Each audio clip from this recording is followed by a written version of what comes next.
देखिते भूलिबावा कबे निज स्थूल परिचय।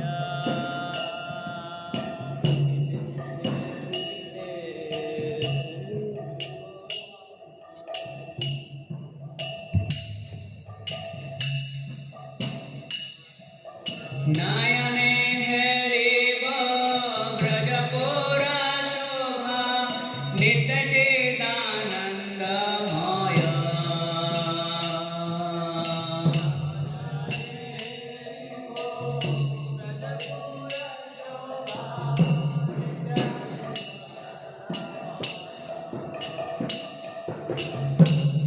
नयने हेरिब ब्रजपुर शोभा नित्य चिदानंदमय।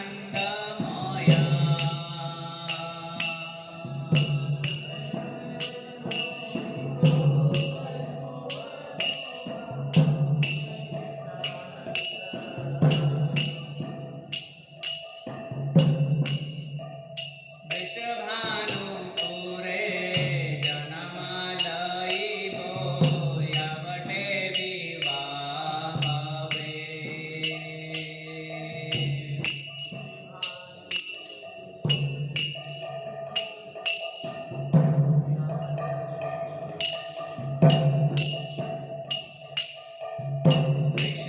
विश्वभानुपुरे जन्म लइबो यावटे विवाह वे।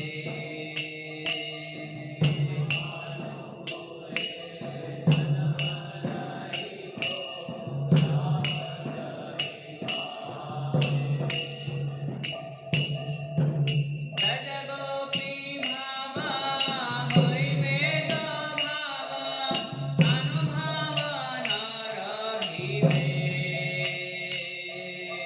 ब्रज गोपी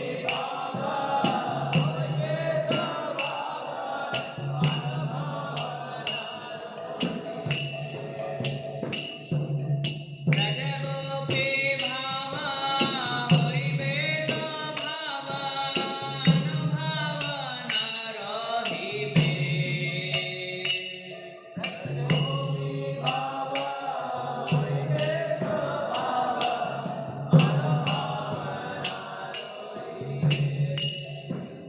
निज सिद्ध देह निज सिद्ध नाम निज रूप सब सना।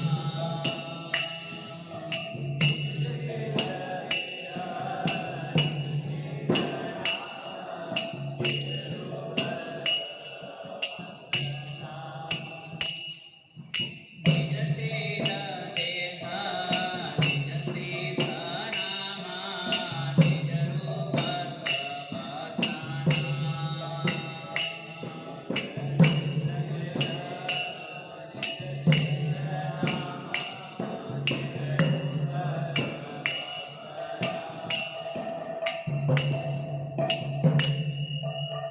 राधा प्रेमांबले लोहिबे वाकबे कृष्ण प्रेम प्रकरण।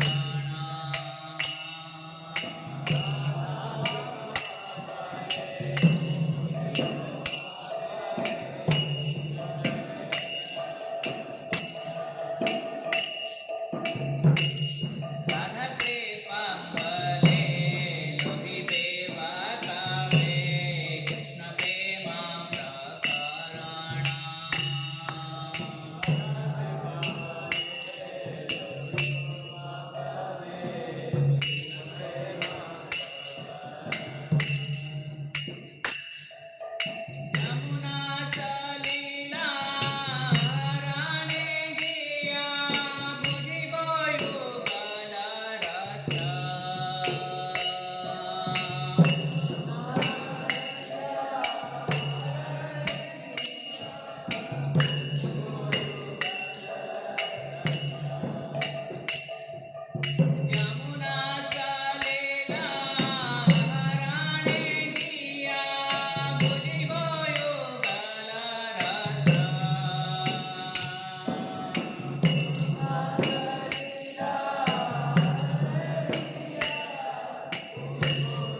तस्य श्रीमते सुभान ग्रेस भय शरणारविंद भक्ति वेदांत स्वामी श्री प्रभुपाद की जय स्वान बिविधि पांडाचार्य सेव्य दहड़ श्री प्रभुपाद की जय जय विश्वपाद परमहंस विचार अष्टोत्तर श्रीमते सुभान ग्रेस भक्ति सिद्धांत सरस्वती ठाकुर प्रभुपाद की जय अनंत कोटि वैष्णव वृंद की जय षडगोस्वामी भक्तवृंद की जय नामाचार्य श्री हरिदास ठाकुर की जय प्रेम से जय श्री कृष्ण चैतन्य प्रभु नित्यानंद श्री अद्वैत गदाधर शिवासादि और भक्तवृंद श्री श्री राधा कृष्ण गोपीनाथ श्याम पूर्ण राधा कुंड गिरि गोवर्धन की जय गंगा माँ यमुना माई की जय नवदीपापुर धाम की जय मथुरा वृंदावन धाम की जय श्री क्षेत्र जगन्नाथपुरी धाम की जय श्री श्री राधा मदन गोपाल भगवान की जय श्री श्री निताय चंद गौर सुंदर की जय निताय गौर प्रेमानंदे ऑल गोष्ठ समृद्धि हरे कृष्णा ऑल गौरिष्ठ समृद्धि हरे कृष्णा ऑल गौरिष्ठ समृद्धि हरे कृष्णा ऑल गोष्ठ श्री गुरु गौरांग ऑल गोष्ठ श्री प्रभुपाद की जय। ओम नमो भगवते वासुदेवाय ओम नमो भगवते वासुदेवाय ओम नमो भगवते वासुदेवाय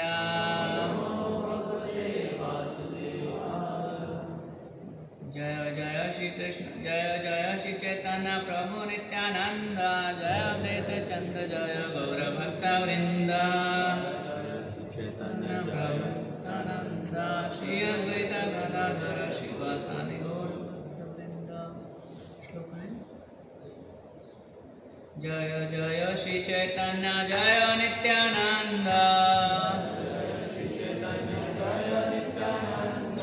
जय अद्वैत चंद जय गौर भक्त वृंद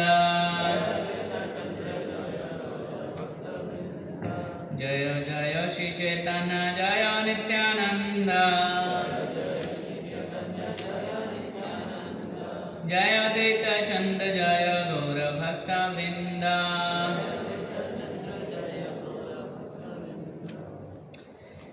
श्री चैतन्य चरितामृत आदि लीला अध्याय संख्या 7 श्लोक संख्या 83। कृष्ण नाम महामंत्रे तव स्वभाव ए जपे तार कृष्ण उपजय भाव कृष्ण नाम महामंत्रे तव स्वभाव ए जपे तार कृष्ण उपजय भाव कृष्ण नाम महामंत्रे तव स्वभाव ए जपे तार कृष्ण उपजय भाव कृष्ण नाम महामंत्रे रहित स्वभाव कृष्ण नाम महामंत्र रहित स्वभाव जय जपे तार कृष्ण उपजय भाव यही जपे तार कृष्ण उपजय भाव कृष्ण नाम महामंत्र रहित स्वभाव कृष्ण नाम महामंत्र रहित स्वभाव यही जपे तार कृष्ण उपजय भाव जय जपे तार कृष्ण उपजय भाव कृष्ण नाम महामंत्र रहित स्वभाव कृष्ण नाम महामंत्र रहित स्वभाव यही जपे तार कृष्ण उपजय भाव यही जपे तार कृष्ण उपजय भाव। माता जी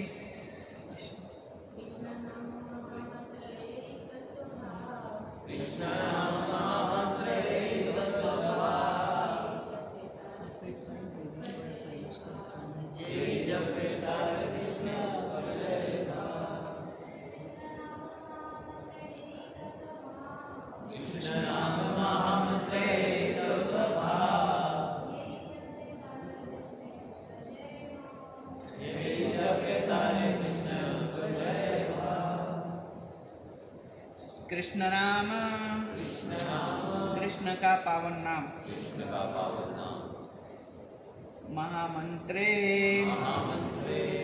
महामंत्र का एता यही इसका स्वभाव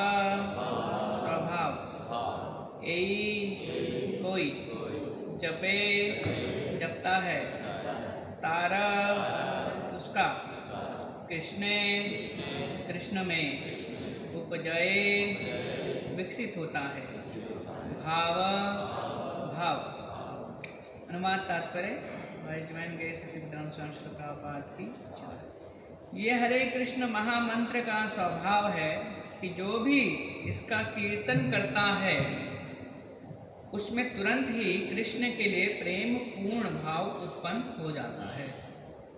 पीछे अनुवाद दोहराइएगा। ये हरे कृष्ण महामंत्र का स्वभाव है कि जो भी इसका कीर्तन करता है उसमें तुरंत ही कृष्ण के लिए प्रेम पूर्ण भाव उत्पन्न हो जाता है।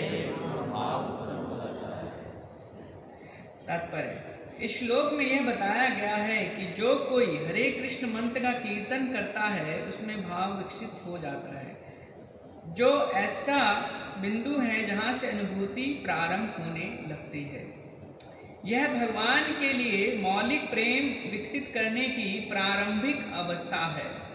भगवान कृष्ण भगवद गीता में इस भाव अवस्था के बारे में कहते हैं, अहम सर्वस्य प्रभवमत्तः सर्वं प्रवर्तते इति मत्वा भजन्ते मां मूढ़ा भाव समन्वितः।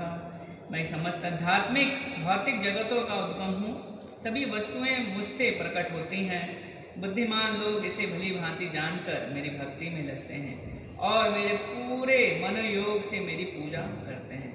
नव शिक्षित शिष्य श्रवण कीर्तन भक्तों की संगति तथा विधि विधानों के अभ्यास से शुभारंभ करता है और इस तरह अपनी सारी अनावश्यक बुरी आदतों को नष्ट कर देता है। इस प्रकार वह कृष्ण के प्रति अनुरक्ति का विकास कर लेता है और वह कृष्ण को क्षण भर के लिए भी नहीं भूल पाता। भाव को एक तरह से आध्यात्मिक जीवन की सफल अवस्था माननी चाहिए।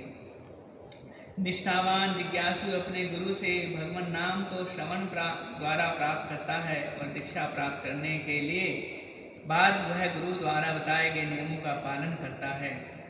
इस प्रकार जब भगवान नाम की समुचित सेवा की जाती है तो फिर भगवान नाम की आध्यात्मिक प्रगति स्वतः विस्तारित होती है। दूसरे शब्दों में भक्त पवित्र नाम का अपराध रहित जप करने की योग्यता प्राप्त करता है।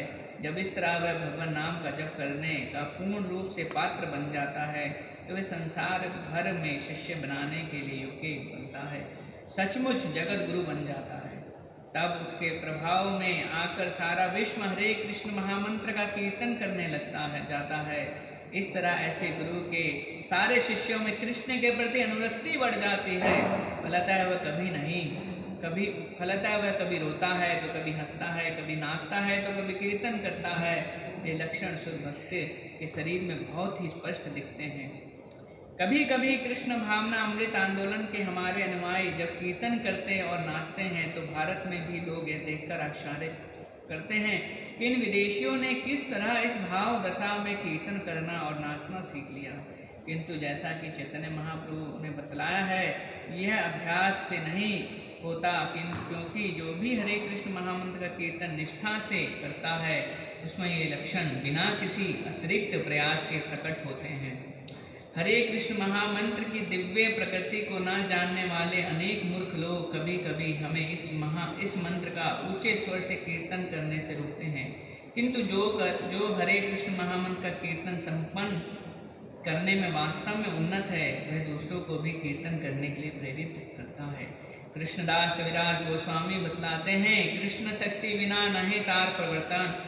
भगवान कृष्ण से विशेष शक्ति पाए बिना कोई हरे कृष्ण महामंत्र की महिमा का प्रचार नहीं कर सकता। जैसे जैसे भक्त हरे कृष्ण मंत्र का प्रचार करते हैं वैसे वैसे सारे विश्व की जनता पवित्र नाम की महिमा को समझने का अवसर प्राप्त करती है। कीर्तन करते, नाचते तथा अथवा भगवान नाम का श्रवण करते समय मनुष्य को स्वतः पूर्ण पुरुषोत्तम भगवान का स्मरण होता है। क्योंकि पवित्र नाम कृष्ण में कोई अंतर नहीं, अतएव कीर्तन करने वाला तुरंत ही कृष्ण से जुड़ जाता है। इस प्रकार जुड़ने पर भक्त भगवान के प्रति सेवा की अपनी मूल प्रवृत्ति को विकसित कर लेता है। निरंतर कृष्ण की सेवा करने की इस प्रवृत्ति में, जिसे भाव कहते हैं, वह अनेक प्रकार से सदैव कृष्ण के विषय में सोचता है। जो इस भाव दशा को प्राप्त कर लेता है वह माया के बंधन में नहीं रहता। जब भक्त में इस भाव अवस्था के साथ कंपन, स्वेद, अश्रु आदि जुड़ जाते हैं, तब भक्त को क्रमशः कृष्ण प्रेम प्राप्त हो जाता है। कृष्ण का पवित्र नाम महामंत्र कहलाता है। नारद पंचरात में वर्णित अन्य मंत्र केवल मंत्र हैं, किंतु भगवान के पवित्र नाम का कीर्तन महामंत्र कहलाता है। श्री राम। ओम ज्ञानतिमिरान्धस्य ज्ञानाञ्जनशलाकया चक्षुरुन्मीलितं येन तस्मै श्रीगुरुवे नमः। श्रीचैतन्यमनोभीष्टं स्थापितं येन भूतले स्वयं रूपः कदा मह्यं ददाति स्वयं पदाङ्कितं। वन्देऽहं श्रीगुरु श्रीयुतापदकमलं श्रीगुरु वैष्णवांश श्रीरूपं साग्रजातं सहगण रघुनाथावितं तं सजीवं साद्वैतं साधुदूतं परिजनसहितं कृष्णचैतन्यदेवं श्रीराधा कृष्णपादान् सहगण ललिता श्रीविशाखामिताञ्च। हे कृष्ण करुणा सिंधु दीनबंधो जगत्पते गोपेश गोपिका कांता राधा कांता नमस्तुते। तप्त कांचन गौरांगी राधे वृंदावनेश्वरी विष्णुमानुसुते देवी प्रणमामि हरिप्रिय। वाञ्छाकल्पतरुवैक्षा कृपा सिंधु वैव च पतितानां पावनेभ्यो वैष्णवेभ्यो नमो नमः। जय श्री कृष्ण चैतन्य प्रभु नित्यानंद श्री अद्वैत गदाधर शिवासादि गौर भक्तवृंद। हरे कृष्णा कृष्णा कृष्णा हरे हरे, हरे राम राम राम हरे हरे। नमो विष्णुपादाय कृष्णपृष्ठाय भूतले श्रीमते भक्तिवेदांत स्वामिनिते नामिने। नमस्ते सरस्वते देवे गौरवाणी प्रचारिणे निर्विशेष शून्यवादी पाश्चात्यदेशतारिणे।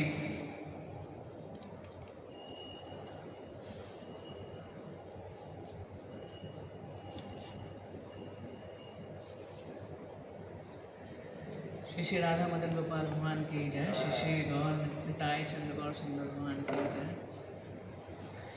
तो आप सबका प्रातःकालीन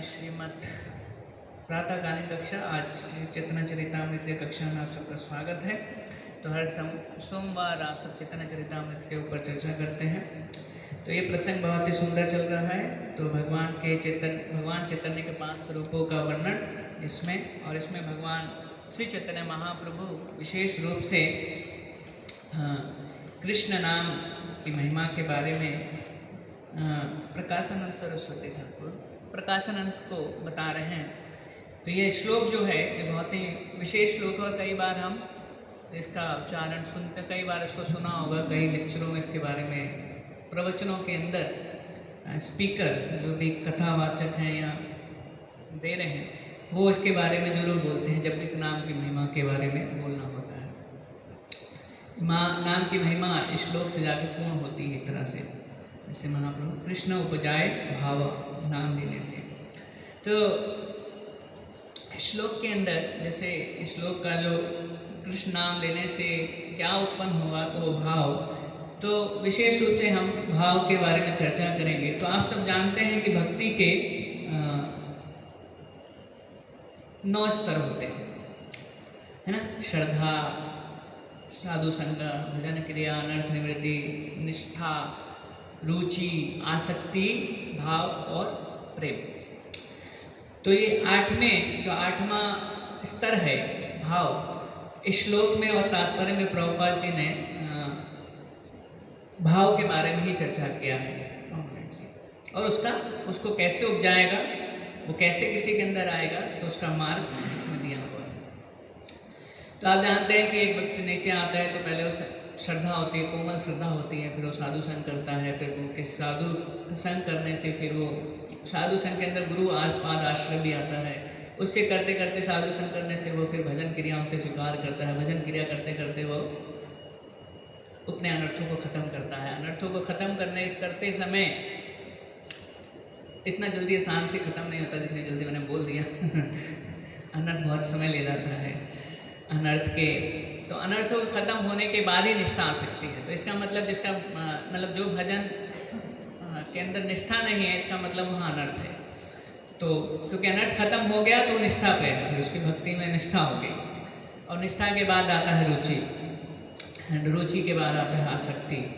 तो इन सारे स्तरों में ना अंतर है, रुचि, आसक्ति, निष्ठा, प्रभाव में।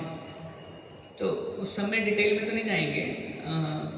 तो रुचि जो है, रुचि के अंदर क्या है कि एक पर्टिकुलर वो रुचि बाह्य चीज़ों पे निर्भर नहीं होती। जैसे कीर्तन में अच्छा मृदंग बज रहा है तो ही मेरे को कीर्तन आनंद देता है, नहीं। जो रुचि किस स्तर पे होगा, उसको बिना अगर अच्छा मृदंग नहीं बज रहा है, बट क्योंकि कृष्ण नाम है तो उसको ज़्यादा प्रसन्न करेगा, उसके मन को संतुष्टि मिलेगी उससे। और अगर वो अच्छा मृदंग बज रहा है तो और उसको आनंद होगा, बट उसको आनंद पहले से मिल रहा है, नाम से मिल रहा है, एक्सटर्नल चीज़ों पे डिपेंड नहीं। रुचि एंड द रुचि, और जो रुचि का जो मेन वो है, क्या बोलते हैं कि कैसे किसी के अंदर रुचि देखी जाए। तो रुचि के लिए बहुत सारे चीज़ें बोल सकते हैं। कुछ बोलता है कि अगर उसका श्रवण और कीर्तन में कितना रुचि है, वो ज़्यादा डिफाइन करेगा कि वो रुचि किस स्तर पे है कि नहीं। मेन उस पे है कि उसमें कितनी उसकी गाढ़ आसक्ति, गाढ़ उसका मतलब लगाव है, उससे उसको पता चलेगा कि उसका रुचि का स्तर है। एंड रुचि से देन फिर आता है आसक्ति। आसक्ति बहुत बड़ी स्टेज है थोड़ा सा। आसक्ति अब पीछे के स्टेजेस, निष्ठा, रुचि एंड आसक्ति। निष्ठा, रुचि एक कर दें एंड देन आसक्ति एक स्टेज। तो दोनों में अंतर क्या है? रुचि तक व्यक्ति का जो मन है, हम कृष्ण कथा करते, ऐसे भक्तगण बैठते हैं कथा करने, तो कथा करते करते विषय होता है कृष्ण कथा का, और चर्चा का विषय कृष्ण होता है, बट पता नहीं चलता कब कृष्ण उस विषय से निकल के कहीं और चलेगा और कोई भौतिक वस्तु बीच में विषय आगे बन गया, चर्चा का विषय ही पूरा बदल जाता है। तो ये आसक्ति से पहले हो जाता है, पता भी नहीं चलता उसको कैसे मैं आध्यात्मिक से तो भौतिक में चला गया।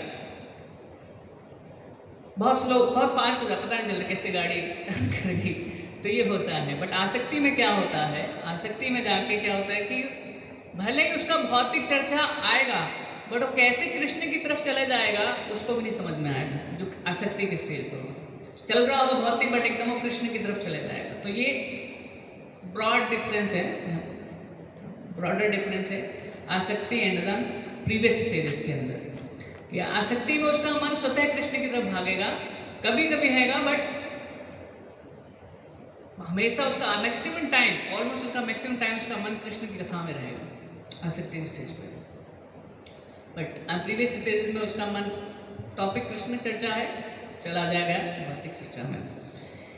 तो भाव और आसक्ति में क्या है? तो भाव और आसक्ति एक और चीज़ है। आसक्ति में जैसे अप टू रुचि तक जो हमारे, जैसे हमारे एक साधना होती है और हमारा एक गोल होता है, साधन और साध्य, है ना। तो निष्ठा रुचि तक ही चलता है, रुचि तक ये चलता है कि दोनों अलग होता है। भजन क्या है? साधन है, और साध्य क्या है? कृष्ण। बट जो आसक्ति के स्टेज पे आ जाता है, उसका जो गोल है, ऑब्जेक्ट है, जो साध्य है, वही उसका सब्जेक्ट बन जाता है।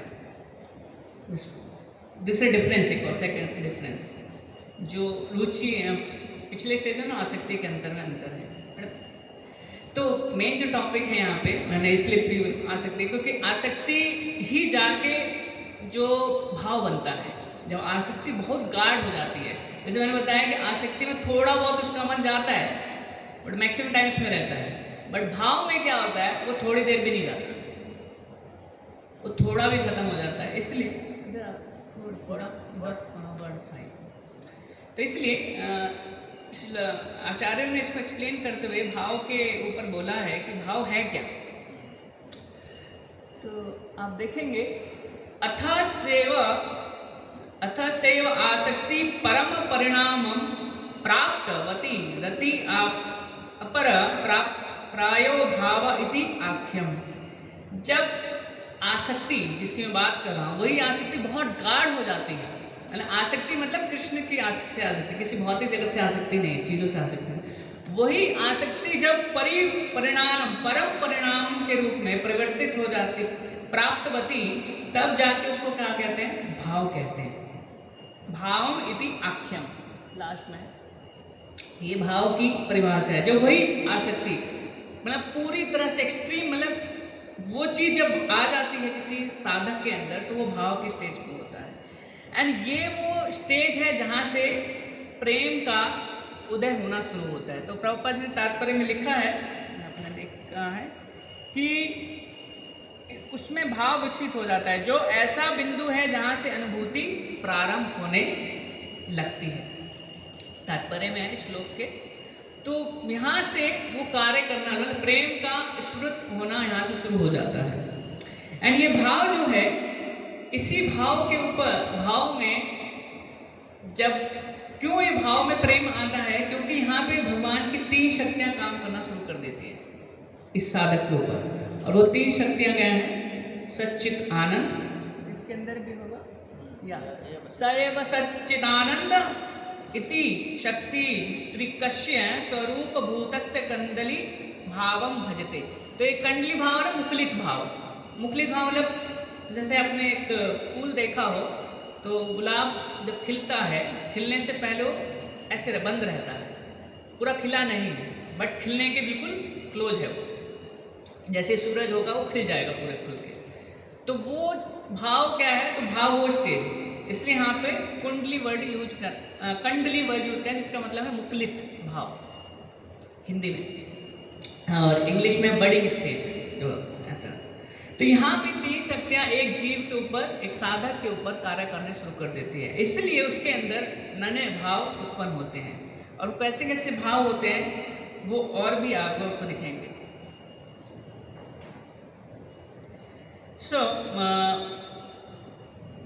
क्या होगा उसके साथ? यस्य च बाह्य एव प्रभा सर्वे सुदुर्लभा अभ्यंतरी तु मोक्षम अपि लघु कृता। तो हम जानते हैं भक्ति में 6 लक्षण बताए गए हैं शुद्ध भक्ति के। तो 2 साधना पे आते हैं, 2 भाव पे और 2 प्रेम पे। तो भाव पे के 2 लक्षण हैं, सुदुर्लभा और मोक्ष लघु कृता। तो ये जो मोक्ष लघु कृता है ये भाव के स्टेज पे जाके मैनिफेस्ट होता है, क्योंकि उसको भाव मोक्ष की जो कामना है बहुत ही तुच्छ लगती है, बड़ी। एंड इसका जो सबसे बड़ा उदाहरण कौन है? बिलमंगल ठाकुर, जो अपनी रचनाओं के अंदर बताते हैं मुक्ति मुक्तांजलि सेवेत कि मुक्ति क्या है? मेरे द्वार पर खड़ी है हाथ जोड़ के मुझे अपने। तो ये जो भाव है, इस भाव के स्टेज पे पहुंचना के बाद उसके अंदर ये 2 लक्षण प्रकट होते हैं। एंड इसी भाव के पर पहुंचने के बाद जो भाव साधक भाव के स्टेज पे पहुंचता है, यस्य च परमाणुरेक एव तमः समस्तम अनुमूलयन्ति। मतलब जितना भी उसका अंधकार है, एक तरह से कहा तो अंधकार मतलब अविद्या रूपी अंधकार, वो सारा खत्म हो जाता है पूर्ण रूप से। जस्ट एक छोटा सा इसका किरण, जैसे सूर्य और सूर्य की किरण। तो सूर्य की किरण क्या है? वो भाव है।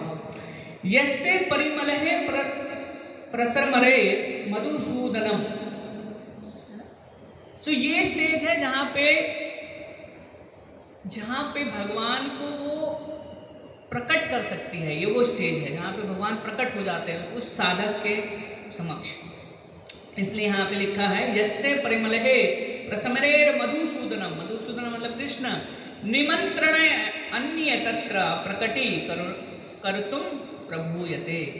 तो ये स्टेज है जहाँ पे वो साधक भाव से पहुँचने के बाद मधुसूदन को और प्रकट करने के लिए निमंत्रण देता है और वहाँ पे उनके सामने प्रकट हो जाते हैं, प्रकट हो जाते हैं। तो ये जब होता है तो इसके साथ और भी लक्षण है, दिस नॉट ओनली वन लक्षण, तो और भी लक्षण है। तो किम बहुना यत्र एव वसितश्चित्त वृत्ति फील वितातयो, मतलब कि जब भाव की स्टेज पे कोई व्यक्ति बैठता है तो हृदय बहुत कोमल हो जाता है, हृदय इतना कोमल हो जाता है। उसका एग्जाम्पल देते हुए आपको बताते हैं, जैसे एक वो तिल देखा, तिल अगर बहुत ज़्यादा उसको बहुत हल्का प्रेस करें तो भी वो तिल बन जाता है। उसी तरह भक्त जो भाव के स्टेज पर हो जाता है तो उसका जो भाव है वो इतना प्रगाढ़ हो जाता है कि उसके स्वतः ही अश्रु से नेत्रों से अश्रु बहने लग जाते हैं। इसलिए प्रभुपाद ने लिखा है ना लास्ट में तात्पर्य में कि वो कभी अश्रु करता है,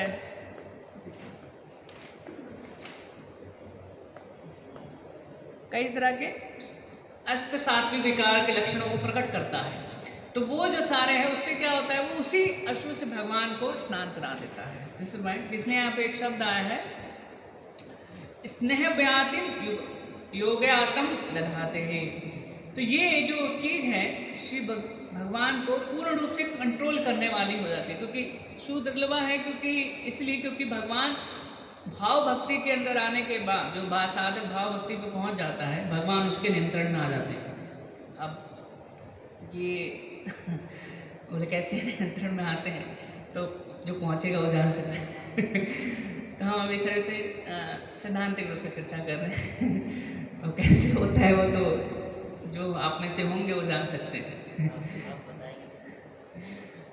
तो ये जो भाव के स्टेज पे जाके ये स्टेज होता है। और जो यहाँ पे अब देखिए मृगारी का पास टाइम है, मृगारी जो जिसे नारद मुनि ने भक्त बनाया, एंड जगाई मधाई, मतलब पहले जो भक्ति करने से पहले, महाप्रभु के संपर्क में आने से पहले या नारद मुनि के संपर्क में आने से पहले दोनों कितने वो थे एक तरह से, मतलब हर गर्व कार्य करते थे और कितना कठोर हृदय था उनका।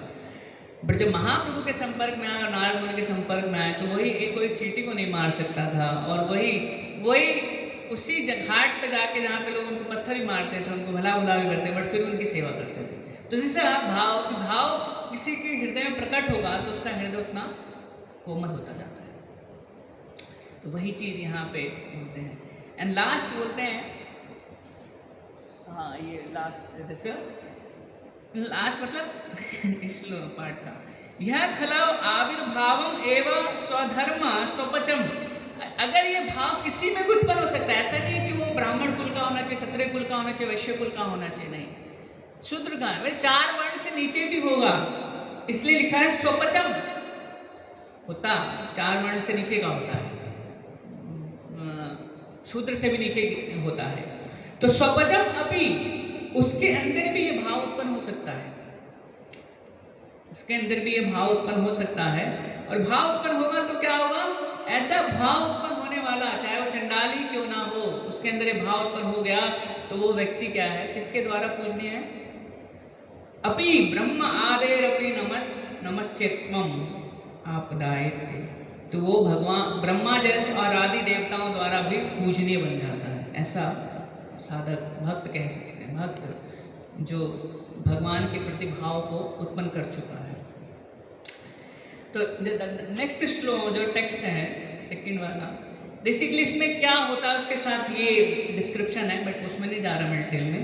तो उसके अंदर देखेंगे, इसके अंदर बताया गया है कि जब किसी के अंदर ये भाव उत्पन्न होता है तो उसकी आंखें हमेशा आंखें नहीं, वो हमेशा ललायित रहता है, लॉन्गिंग, इसके लिए ब्रजेंद्र नंदन के लिए, उनको देखने के लिए, उनके नेत्रों को देखने के लिए, उनके आवाज़ को सुनने के लिए, उनके अंगों का स्पर्श करने के लिए, उनका आलिंगन करने के लिए, उनकी सेवा करने के लिए हमेशा, मतलब इस तरह से वो डेस्परेट रहता है कि उसका जीवन उसको बहुत ही मतलब बहुत ही बेकार लगता है, जैसे नए न मशरूधार है उस तरह से वो बिल्कुल विरह में रहता है कि कब मेरे को भगवान के दर्शन होंगे, कैसे होगा। तो इस तरह से वो हमेशा भगवान के बारे में सोचता रहता है, भगवान के लिए ललायित रहता है, चिंतन करते हुए। बट इसके अंदर एक लाइन है, कदापि देखना कदापि, हाँ कदापि, और करो, किमपि है।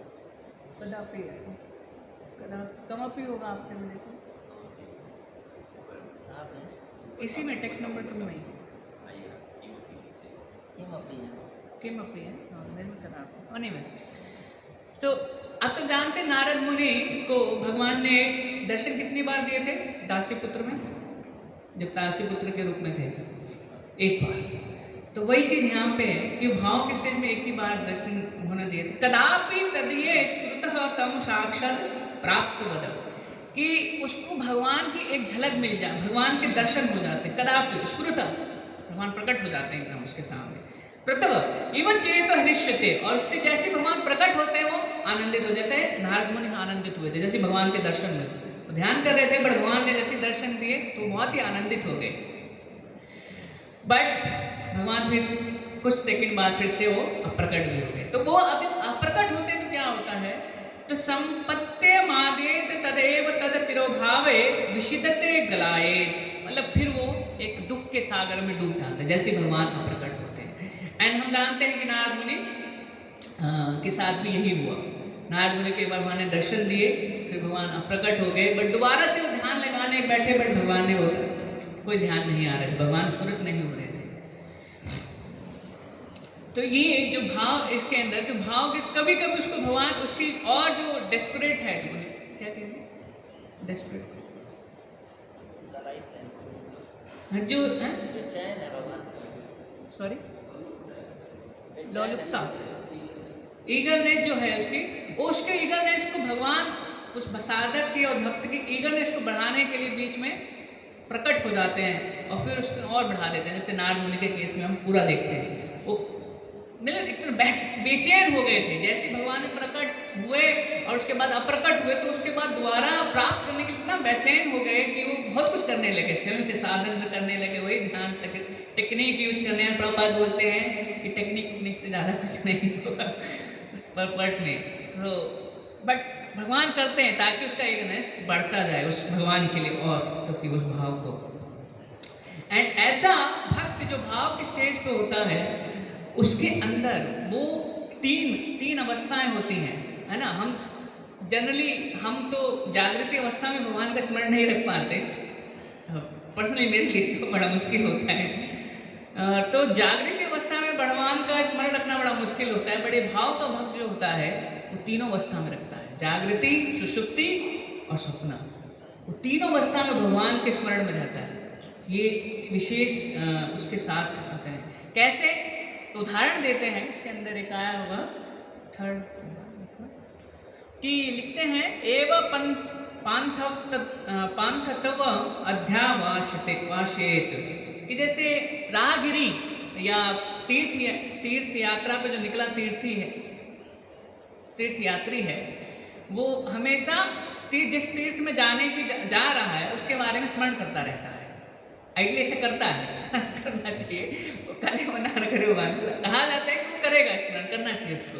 तो उसी तरह ये जो भक्त है वो तीनों अवस्था में स्मरण करता रहता है भगवान का, कभी भूलता नहीं है। एंड ये जो इसके अंदर होता है, इसके अब ये अपने जो शरीर है, ये शरीर उसके पास है क्योंकि भाव अवस्था उसने शरीर में प्राप्त करी है, तो जो शरीर है इसके लिए उसकी ना तनिक भी ममता नहीं रहती। उसकी ममता किसमें रहती है, इसलिए अहमता चा प्राप्त माने सेवोपयोगिनी सिद्ध देहे प्रविशंति व, कि साधक शरीर प्रायण जहति विराजत, तो शरीर छोड़ो जल्दी से, शरीर मतलब उसका इंटरेस्ट नहीं है बाह्य शरीर में, उसका क्या है, वो सिद्ध शरीर में जाके प्रवेश करके भगवान की सेवा के लिए विवाहित रहता है। इसलिए अहमत्व, तो उसका अहमत्व जो होता है वो मेन किसके लिए होता है, अपने सिद्ध स्वरूप में जिसमें वो है। इसलिए आपने भजन जो हमने गाया था उसमें कहा सिद्ध नाम सिद्ध स्वरूप, तो उसके अंदर भी सेम चीज भक्तिविनोद ठाकुर एक चीज को एक्सप्लेन कर रहे हैं। एंड जो ममत्व क्या होता है, तो इसके नेक्स्ट जो लाइन है, ममत्व चा तत्चरणारविंद मकरंद एव मधुकरी भवितुम, तो उसकी जो जिस तरह मधुमक्खी को क्या चाहिए, शहद चाहिए, शहद के पीछे रहती है। तो इसी के लिए इस तरह जो भाव भक्त होता है उसको सिर्फ क्या चाहिए, कृष्ण के चरणारविंद का मधु चाहिए, उसको और कुछ नहीं चाहिए। तो ये भक्त का, ये जो भाव भक्त है इस तरह से रहता है। और ऐसा भक्त ऐसा नहीं है कि वो प्रचार करने लगता है अपना, संसार में बताने लगता है मेरे को भाव प्राप्त हो गया है ना, या अपने आगे जैसे माला मैंने टांग रखी है ऐसे मे आई हेल्प यू लिखा होता है ना कहीं, ताकि लोगों को पता चले ये व्यक्ति है जो आपकी हेल्प करने के लिए खड़ा है। तो ऐसे वो लिख के नहीं लगता मुझे भाव प्राप्त हो गया। वो अपने भाव को छुपाता है, और भाव को छुपाता है, बट उसके भाव को छुपा नहीं सकता। क्यों नहीं छुपा सकता? क्योंकि वो छुपाने के यहाँ पे शब्द से तुलना करी गई है। सा भक्ता प्राप्तम महारत्न, रत्नम है ये जो उसको भाव भगवान के प्रति मिल गया है। कृपणा एव जनेश एव, तो वो कृपण होता है ना, कृपण क्या होता है? अपने धन को छुपाता है ना। हाँ, हम अपने धनों को छुपा के रखते हैं, लॉकर में बंद कर देते हैं। तो इसी तरह ये भक्त है, इसके पास रतन है, तो उस रतन को छुपाना चाहता है, बट क्या है वो छुपा नहीं पाएगा। क्यों? भावम लसल ललाटम एव अंत आराधनम कथयति इति। जिस तरह बोलते हैं कि जो आपका जो है face is the index of the mind, और आपके जो ब्राइट फेस है रिवील कर देता है आपके हिडन वेल्थ को, है ना। आपके चेहरे, आपके हृदय में क्या चेहरा है, आपके चेहरा बता सकता है कोई पढ़ के किसके हृदय में आनंदित है या दुखी है उसके चेहरे पे अगर वो 12 बजे इसका मतलब दुखी है तो उसी तरह ये जो भक्त है इतने भाव के अंदर रहता है। तो इसी तरह कोई जो बड़ा ही साधु पुरुष होगा जो बहुत ही अच्छे भक्ति में उन्नत है, वो एकदम इसके चेहरे को पढ़ के बता देगा ये व्यक्ति साधारण नहीं है। बट ये चीज असंभव है किसके लिए? अन्यत्रता विक्षितम इति उन्मत्त इति सज्जत इति दुर्लक्षणम गोचते। बट जो सामान्य व्यक्ति है ना, उसके लिए संभव है पता करना कि ये भाव किस स्टेज में है। असामान्य व्यक्ति का मतलब उसमें नव दीक्षित भी आ गया है नव दीक्षित भी किसी भाव के भक्ति के स्टेज पे जो व्यक्ति है उसको पहचान नहीं पाएगा। Stage two no one basically कहा जाता है कि एक व्यक्ति जान सकता है दूसरे व्यक्ति को जब वो उसी के बराबर का है ना, बड़ा फेमस वो है। तो इसी तरह तो भाव है तो सामान्य व्यक्ति नहीं समझ सकता, नव दीक्षित भाव के व्यक्ति को नहीं भाव के जो भक्त है उसको नहीं समझ सकता जो भाव पे है, भाव का के आसपास है, आसक्ति वाला समझ सकता है क्योंकि बहुत क्लोज है भाव के, तो थोड़ा बहुत समझ सकता है। बट उससे नीचे वाले बड़ा मुश्किल है उसको समझ पाना कि ये भाव भक्त है। अब कैसे?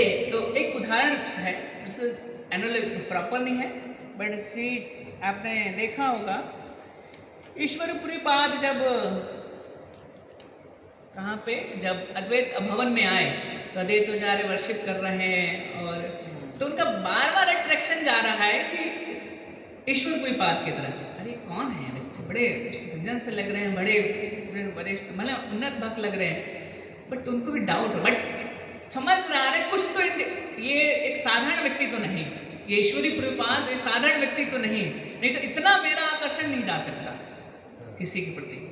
और वो भी वर्शिप करते समय शालिग्राम की वर्शिप कर रहा हूँ और बार उनकी तरफ जा रहे हैं, देन उस टाइम कुंद आते हैं, देन वो एक श्लोक का रिसाइट करते हैं, देन वो फिर से वो अपना तो वो समझ जाते हैं ये कोई और नहीं है, ईश्वरी प्रपाद है। तो दिस पॉइंट की जो भाव भक्त है वो छुपा नहीं सकता एक भाव भक्त से कि अपने भाव को छुपाने का प्रयास भी करेगा तो नहीं छुपा सकता, बट सामान्य व्यक्ति से जरूर छुपा देगा।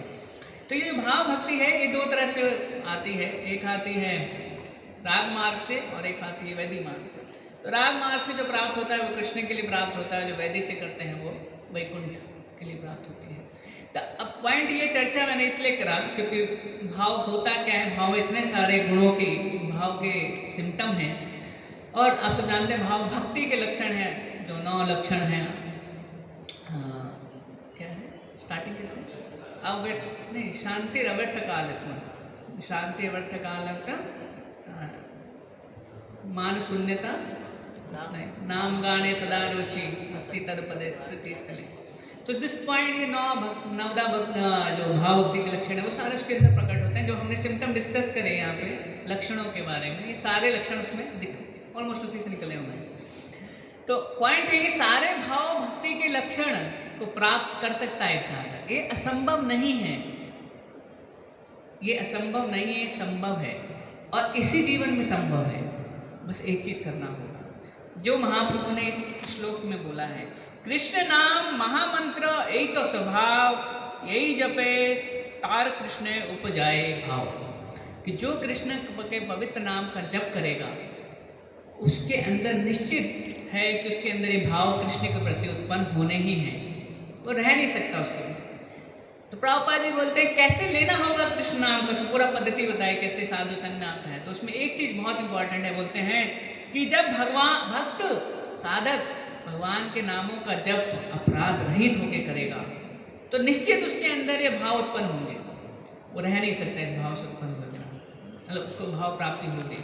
तो दिस इज अ कंक्लूजन कि नाम जो हम लेते हैं हरे कृष्ण महामंत्र, हमें इसको बहुत ही साधारण नहीं समझना चाहिए। तो ये नाम इतना शक्तिशाली है कि हमें उस स्तर तक पहुंचा सकता है जो भगवान जिसके अधीन हो जाते हैं, फिर उस साधक के, उस भक्त के, ऐसा स्टेज पे ले जाता है। तो भाव कैसे भगवान के, तो ये चीज़ यहाँ पे है। तो किसी का कोई प्रश्न हमने चर्चा किया, तो बेसिकली श्लोक में यही था कि कृष्ण नाम के द्वारा भाव की प्राप्ति होती है। तो हमने चर्चा की भाव के क्या क्या लक्षण होते हैं, ये सारे जो टेक्स्ट थे। ये एक बुक है माधुर्य कादम्बनी, उसके श्लोक थे सारे, मतलब भाव के। तो मैंने पहला ही लिया था, दूसरा नहीं लिया था, पहले के अंदर ही सारे सिम्टम बताए हुए थे। तो संस्कृत पूरा समझ आया नहीं, तो बहुत ज़्यादा समय लगेगा संस्कृत समझाने, मतलब एक शब्द में, इसलिए मैंने सार में बता दे के तो उससे ये जो है भाव भक्ति के वहाँ पे सारे डिस्क्रिप्शन है कि भाव भक्ति में कैसा दिखता है। देखिए उन्होंने बहुत उस बुक के अंदर बहुत सारे हर स्टेज को बहुत ही डिटेल में एक्सप्लेन किया है, और एक साधक को जानना भी चाहिए। जब तक पता नहीं कि वो स्टेज के क्या सिम्टम है, तो और मैं तो अपने आप को हो सकता कई बार हो जाता है कि ना उसे क्या अपने आप को आइडेंटिफाई करता है हो ही जाता है, उसमें बड़ी बात नहीं है हाँ कोई सिम्टम आ गया, मतलब भाव का भाव सुना कि अश्रु आ रहे हैं, रोना आ रहा है, तो मतलब भाव के सिम्टम तो कभी उसकी आंखों से अश्रु निकल गए गलती से भगवान को देखते तो बोलता मेरे भाव के अंदर लक्षण आ गए।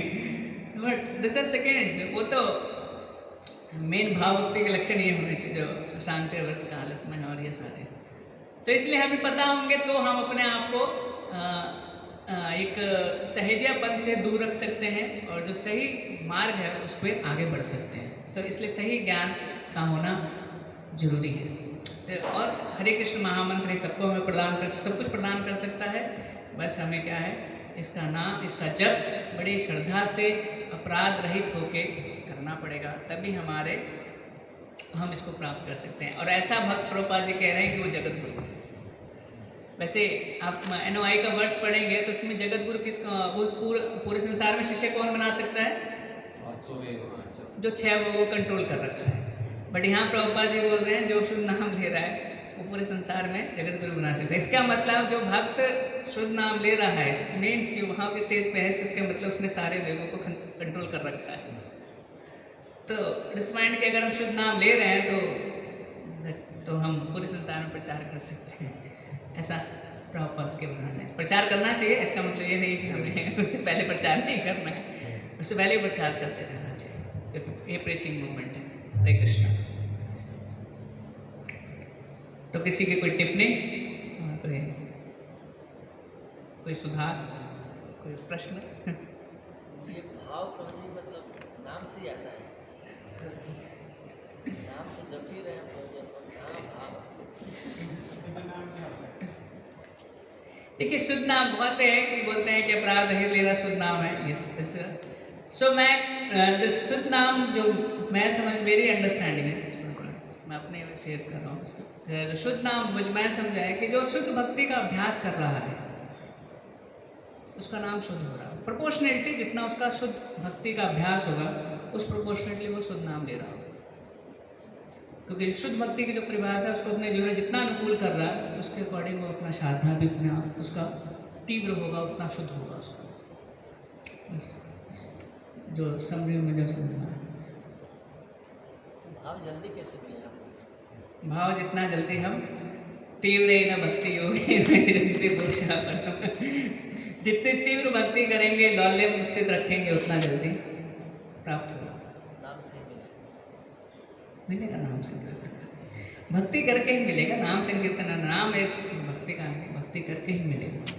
यस करेक्शन, टिप्पणी क्या है? क्या है ना कि जैसे क्वेश्चन है कि हम देखते हैं कि जो भक्ति मार्ग है पूरी तरह निर्वृत्ति मार्ग है ना। भक्ति की संतान भी बोलते हैं कि ज्ञान और वैराग्य उत्पन्न होता ही है। तो एक तरह से देखा जाए जब भक्ति में आगे व्यक्ति बढ़ता है तो उसके अंदर ज्ञान वैराग्य बढ़ना चाहिए। और दूसरी तरफ हम सोसाइटी में भी रह के विचार करते हैं ना, तो दोनों एक दूसरे से ना पार्ट है 180 डिग्री ना। तो इनकम्पैटिबिलिटी मैं कैसे बताना चाहता हूँ, ऐसे समझिए जैसे कोई व्यक्ति बहुत उन्नत है तो वो व्यक्ति के अंदर वैराग्य बहुत ज़्यादा है और वो व्यक्ति बहुत ज़्यादा अलूफ होगा मटीरियलिज्म से और चर्चाओं से। एट द सेम टाइम वो वैसे लोगों के बीच में रह रहा है जो उसे दुत्कार रहे हैं कि क्या पूरी अलग ही दुनिया में रहते हैं, कोई जी का कोई भरोसा नहीं है ना। तो बड़ा असमंजस है। तो इसको कैसे बैलेंस आप कैसे देखते हैं, इस्कॉन सोसाइटी में कैसे देखा जाता है? इस्कॉन सोसाइटी में मैंने सुना नहीं है, बट मुझे जो सबसे इसमें जो मैं कभी इंट्रोस्पेक्ट करता हूँ तो मुझे सिर्फ सनातन गोस्वामी जी का एग्जाम्पल याद आता है। और तो ये वो पूरी तरह से विरक्त हैं, संसार से पूरी तरह से विरक्त हैं, बट वो पूरे ब्रजवासियों के हित के लिए पूरे ब्रजवासियों से भक्ति वार्तालाप भी करते थे। आप सब सुना है। सो इट्स जो मेरा समझ है कि जो जितना उन्नत अवस्था में होगा, भले ही वो संसार में होगा बट वो संसार में नहीं भी होगा, क्योंकि उसकी आत्मा जो है कृष्ण में लगे हुए। इसलिए स्थित प्रज्ञा के आत्मने एव आत्मन तुष्टः। तो जब उसकी आत्मा कृष्ण में है तो भले ही संसार में है तो उसके लिए वो चीज़ उतना मैटर नहीं करती, जैसे सनातन गोस्वामी के केस में मैंने देखा और उनका लाइफ जब मैंने पढ़ा तो ऑब्वियस ही बात है, हम जैसे मेरे जैसा कोई व्यक्ति करे कि मैं बोलूँ मैं उसमें और भाव संसार के लोगों से डील कर रहा हूँ तो मैं इसलिए उनसे बहुत ज़्यादा प्रभावित हो जाऊँगा। उनके उस वैराग्य जो मैंने साधना करके जो विकसित हो रहा होगा, उस वैराग्य को वहाँ जाके वो ख़त्म हो रहा होगा। बट वो इतने हैं कि वो लाइक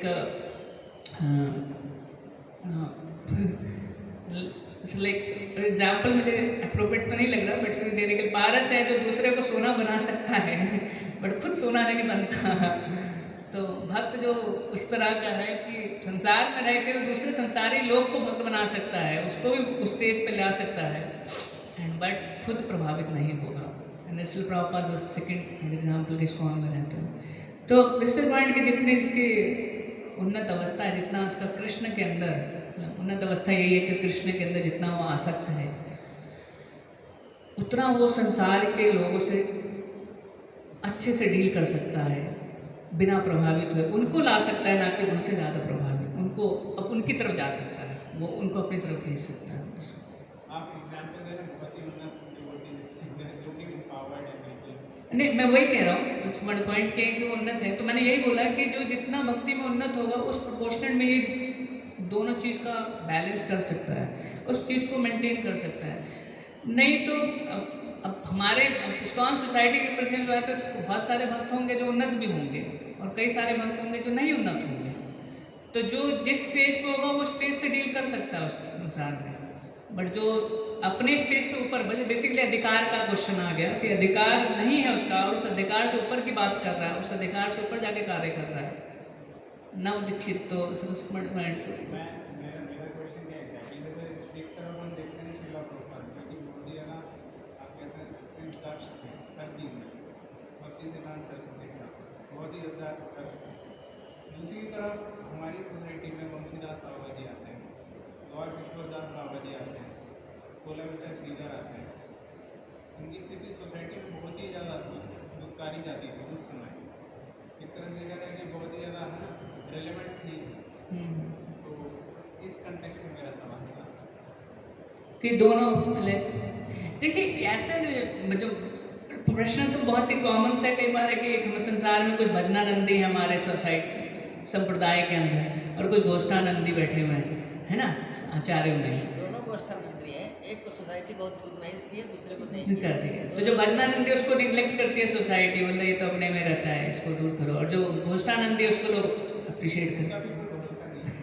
उसका कोई भरोसा नहीं है बट प्रोमिनेंटली यही करा जाता है ना, जो भजनानंदी उसको ज़्यादा नेगलेक्ट करा रखा है, बोले ये तो अपने में रहता है।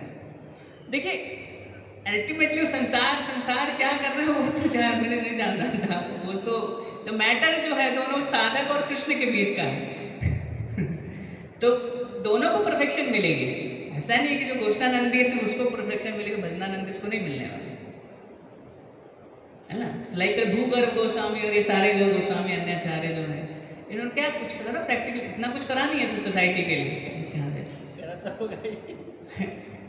कुछ ना कुछ तो करा, बट उनका नाम है तो लोकानाम हितकारण तो उस पॉइंट ऐसे। तो इवन रघुनाथ तो बहुत सारे ऐसे हैं कि जिनके बारे में कुछ नहीं करा संसार के लिए, सोसाइटी के लिए तो चाहते भी नहीं है जो भी है। तो बट फिर भी क्योंकि कृष्ण उनके साथ हैं, कृष्ण के बीच का उनका लेन देन है, तो वो परफेक्शन एक चीज़ है। सोसाइटी कैसे नेगलेक्ट करती है, ये तो इसको भी नेगलेक्ट करती है। जो भाव के सिम्टम जो अभी वो एक 11 कैंटो में एक जो वर्ड्स है वो संसार लिखता है, वर्ड्स प्रॉपर बोलता है कि जो स्टेज पे हो जाता है उसको पूरे संसारे लोग नेगलेक्ट करते हैं, प्रवाह नहीं करता, वो भी नहीं प्रवाह करता, वो दूसरे भी प्रवाह नहीं करते। हाँ, तो उस पॉइंट की ठीक है, वो स्टेज पे पहुंच चुका है तो कर सकता है उसके अंदर। वो प्रचार कैसे करेगा? देखिए प्रचार करने के लिए उसको थोड़ा आना पड़ेगा ना। तो उत्तम अधिकारी का भाव का ही है। Prabhupada ji nectar of devotion के अंदर ही बोलते हैं, इसकी भाव के डिस्क्रिप्शन चैप्टर में ही बोलते हैं उत्तम अधिकारी जो होता है, बोलते हैं कि उत्तम अधिकारियों में भाव स्टेज का होता है उस पॉइंट। एंड देन फिर वो आना है, उसको प्रचार करना है तो मध्यम पे आना पड़ेगा, उसको अपने भाव को कंट्रोल करना पड़ेगा। अदरवाइज वो उसको मतलब दुनिया में थोड़ा इंटरेस्ट लेना पड़ेगा। आप इंटरेस्ट कह सकते हो या दिखाना हो कि मैं इंटरेस्ट लेता हूँ। उसको संसार को पता चलना चाहिए कि नहीं संसार में रहता है, मतलब अपने में नहीं रहता, हमारी परवाह करता है, तभी वो समझेगा, तभी उनकी बात को सुनेगा, अदरवाइज नहीं सुनेगा उनकी बात। एक्टिंग करना पड़ेगा। एक्टिंग कर तो बट इसका करना पड़ेगा। तो अनासक्त विषयान जो श्लोक है, युक्त वैराग्य का श्लोक है। हमारे स्टेज पे तो वही प्रैक्टिस है, उसको पालन करिए, जितना कर सकते हैं कर सकते। डिग्री ऑफ भक्ति है बहुत, मेरी अंडरस्टैंडिंग जिस प्रोपोर्शन में हमारी भक्ति जितनी उन्नत होगी, हम उस संसार के लोगों से उतने अच्छे से डील कर सकते हैं, अपने आप को, अपनी भक्ति को नुकसान पहुँचाएंगे। तो हमारी डीलिंग हम जिस स्टेज में उसमें डीलिंग हमारी प्रायोरिटी होनी चाहिए या हमारी भक्ति प्रायोरिटी होनी चाहिए, क्योंकि भक्ति के अंदर एक है सामान्य, जो 64 भक्ति के अंदर में बोला गया है कि एक वो सामान्य व्यवहार कैसे रखता है, स्ट्रेट फॉरवर्डनेस वहाँ पे क्वालिटीज है, और जन सामान्य से कैसे डील करता है उसको वो भी आता है। तो 64 भक्ति के अंगों में ये भी एक अंग है। तो जो भक्ति कर रहा है उसको ये स्वतः आता होगा कि कैसे लोगों से डील करना है, तो वो अलग से उसको अनडिवर करने की जरूरत नहीं हो, भक्ति वाले ठीक है। श्रील प्रभुपाद की जानकारी और प्रेमानंदे।